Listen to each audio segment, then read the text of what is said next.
people like me. You need people like me so you can point your f***ing fingers and say, that's the bad guy. That's the bad guy. That's the bad guy. That's the bad guy. That's the bad guy.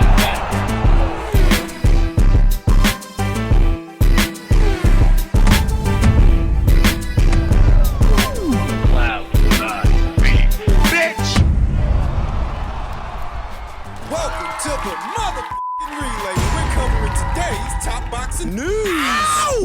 Okay, we'll start with this. Ahead of what is to be her WBC title fight for the newly vacated WBC title at featherweight, Skye Nicholson wants to create boxing history with a world title homecoming in Brisbane, in her native Australia. She wants to bring the world title bout home to Brisbane. I don't think there's ever been a female world title fight in Australia, so to bring it to Brisbane would be a dream come true, Nicholson told this masthead. It's a huge opportunity for Australia, for Brisbane, and for me. She'd be the first woman to do it, though, and that's something that the 9-0 fighter says is inconceivable when she was rising through the ranks. But after witnessing from afar the way Australia rallied around the Matildas during last year's World Cup, Nicholson is inspired. It was so special to see the whole country get behind them, and I was watching from the UK saying, I want that too, she said.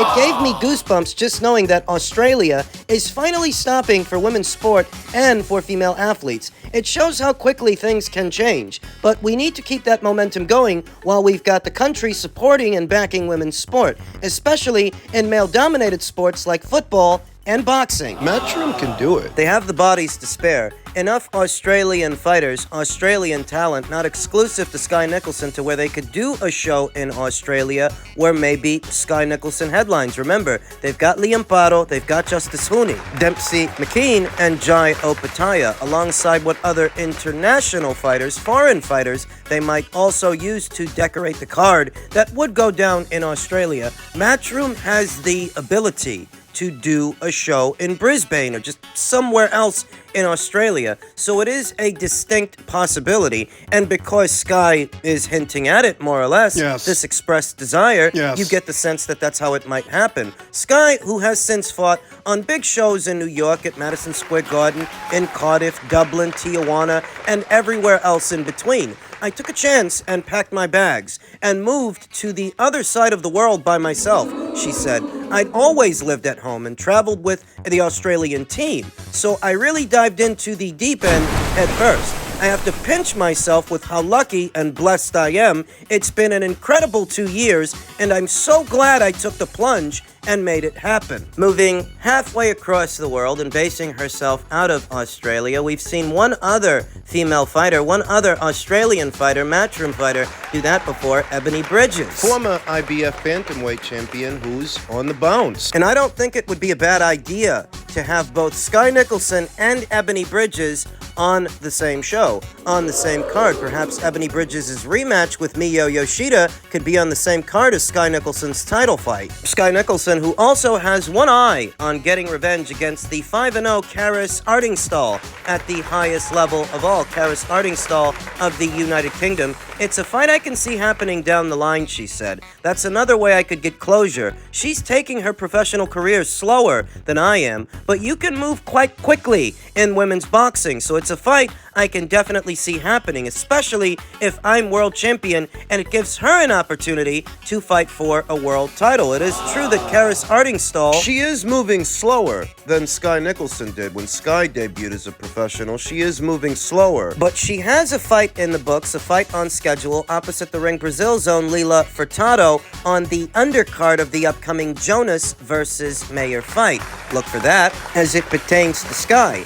I was the first fight on the main card for the Katie Taylor versus Chantel Cameron rematch, she said. I fought at 7 and was working for the BBC on the live coverage of the main event a couple of hours later. I love doing both, and it's setting me up for a career after boxing as well. I'm living the dream. Oftentimes when we talk about Skye Nicholson, we talk about her ongoing rivalry with Amanda Serrano, a fight that I don't think will see the light of day because they're in different different places in their careers. For Amanda, Sky isn't a priority. Can't say I blame her. Amanda Serrano's been around for a long time, long before the renaissance of women's boxing. She's paid the cost to be the boss, paid her dues, and she really doesn't have Sky on her mind, but that doesn't mean that Sky can't have a successful boxing career without her. That doesn't mean that Sky can't have other fights with other rivals, other rivalries that make for big fights in it of themselves.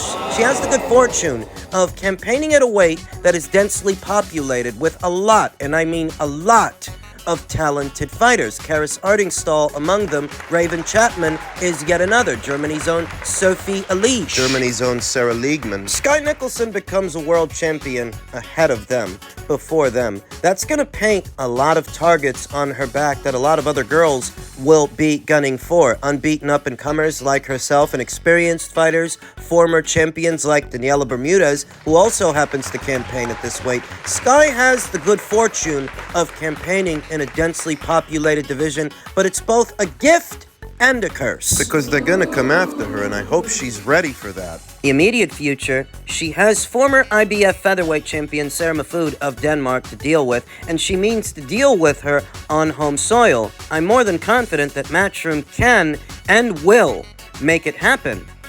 Men's lightweight and super lightweight news, Isaac Pitbull Cruz gives up on Davis rematch, the pursuit of it, and targets Ryan Garcia, saying, "Call your attorney and quit running, poodle." Didn't Oscar already offer him this fight? Yes, he did. Well over a year ago, immediately after Isaac's fight with Gervonta Davis. Isaac, who has given up on his year-long pursuit of a rematch with Gervonta Davis, for now, the popular lightweight from Mexico City has a new target in his sights. Actually, an old one, as Cruz hopes to unearth past business with Ryan Garcia. I am no longer waiting on Gervonta Davis / Abdul Wahid, Davis's chosen Muslim name. Cruz told BoxingScene.com in a quote provided through Manny Pacquiao's MP Promotions, who promotes Isaac, "Ryan Garcia has been calling us out the last few fights. That's the fight I want and what my promoter wants for me. Call your attorney, Guadalupe Valencia, and quit running, you poodle." Well, if Gervonta's not fighting Isaac for a second time like we all expected,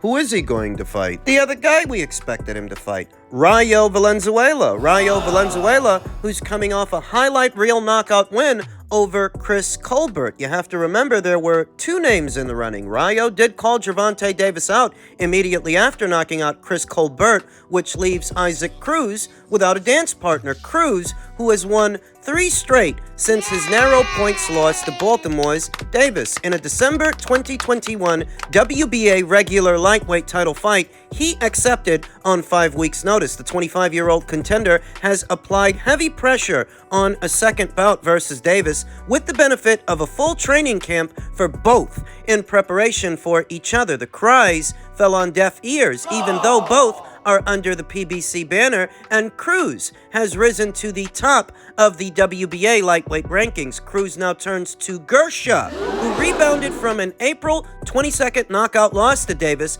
with an 8th-round knockout of Mexico's own Oscar Duarte last December 2nd in Houston, Texas. Oscar Duarte, adequate preparation for a pressure guy, a mid-range to inside volume puncher like Isaac Cruz. Garcia has since publicly called for, in order, a shot at the WBA super lightweight title holder Rolly Romero, a high-profile showdown versus unbeaten 2-division champion Devine Haney, and back to Rolly Romero, whom he hopes to face this spring. A fight with Garcia and Cruz was previously ordered by the WBC back in 2022 as a planned title eliminator. Garcia and Golden Boy publicly expressed interest in the fight. Cruz was unavailable at the time, as was already committed to a fight versus Eduardo Zerdito Ramirez. And that got him nowhere. It's important to note that Gervonta Davis is the only WBA champion of any kind in the men's lightweight division. And it's also important to note that in spite of Isaac shifting his focus, he is ranked at number 1 by way of the WBA. So even if he feels that he may not get the Gervonta Davis rematch when he wants it, it might still get ordered by the WBA. And if it gets ordered, whether Gervonta Davis wants to or not, he has to fight him. He has to give him a rematch if he wants to keep that belt. If he doesn't want to keep it and he doesn't care about it, he can hand it over to Isaac. That's in the event that the WBA orders the fight, orders the rematch. At this time, no such order has come down, and with both Isaac Cruz and Ryan Garcia free at the moment, Cruz believes there is no time like the present to pick up where they left off a couple of years ago. Isaac Pitbull Cruz was unavailable for various reasons, said Sean Gibbons, Cruz's rep and hype man. He told Boxing Scene, the time is now. Pitbull has accepted Ryan Garcia's challenge. This is the fight we want for Isaac Pitbull Cruz. No question. So what's your excuse now, Ryan? And Ryan doesn't need to make excuses because Ryan's not the reason it didn't happen before.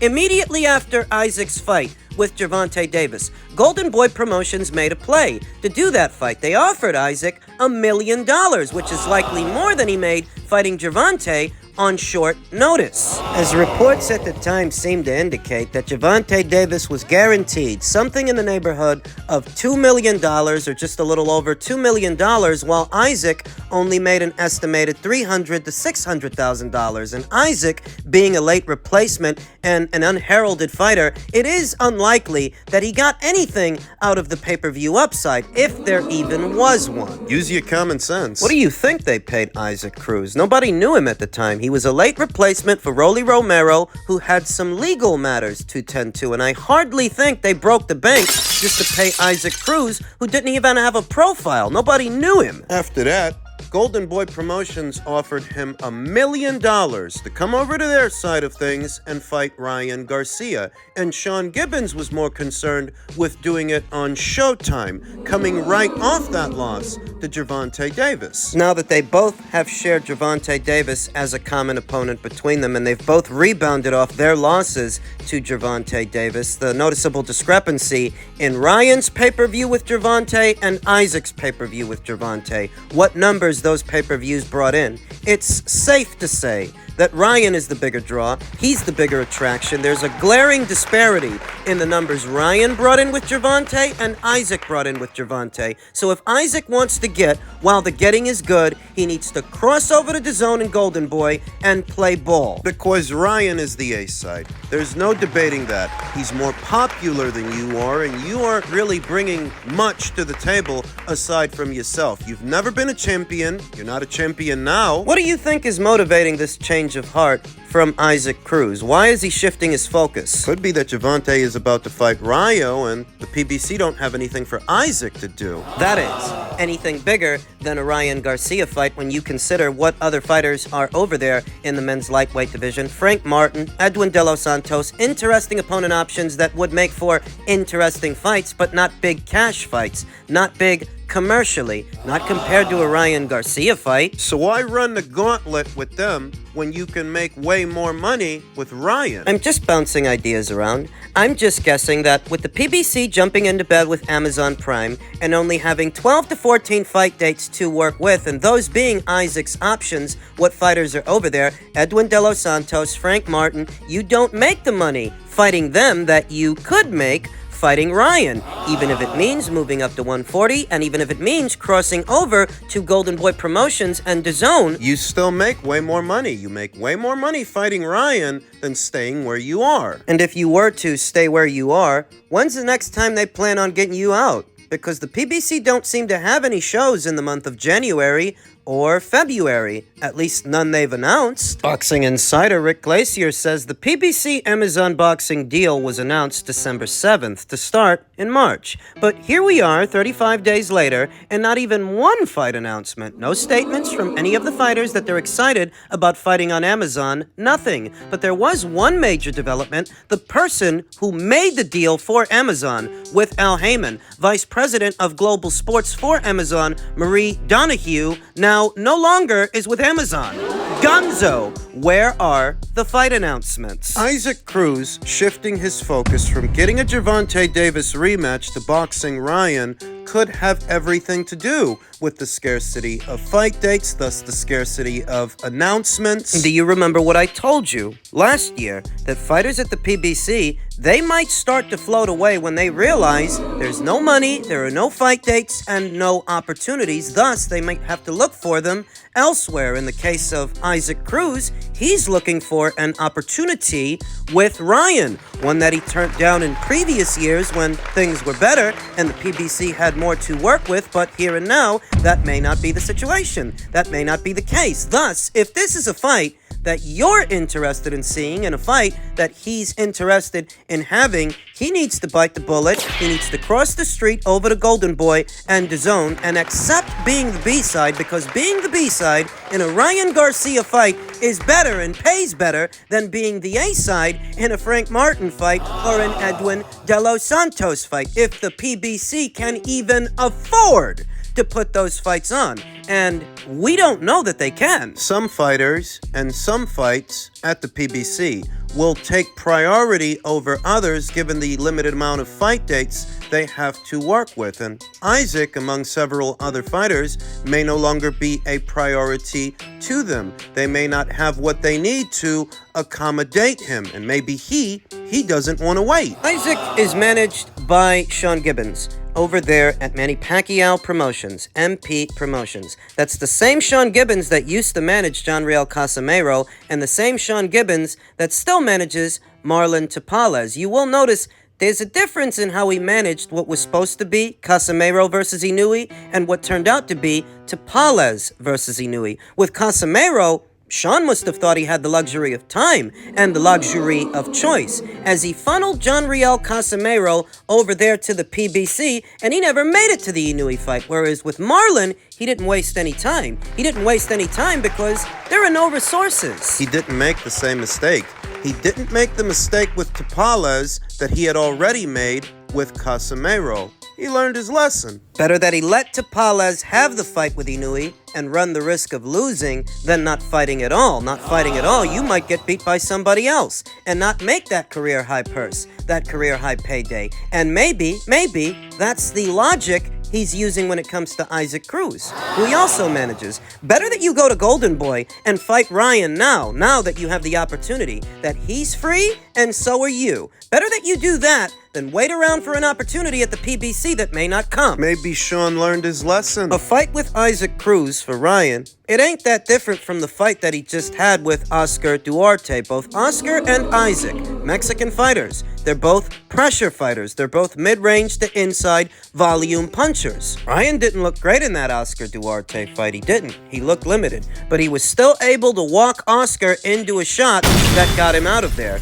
The exact same thing could happen to Isaac Cruz because he's a smaller man than Oscar. He's a smaller man than Oscar Duarte. It would be up to him to close the gap and try to get inside, and in trying to do that, he could get walked into a hard shot. Would be a nice feather in Ryan Garcia's cap if he can stop Isaac where Gervonta Davis didn't. Even if Gervonta already stopped him, you have to remember he needed weight clauses. He needed a catch weight and a rehydration clause to do it, which taints the victory. Garcia versus Cruz can happen so long as Team Cruz are realistic with themselves about what needs to happen.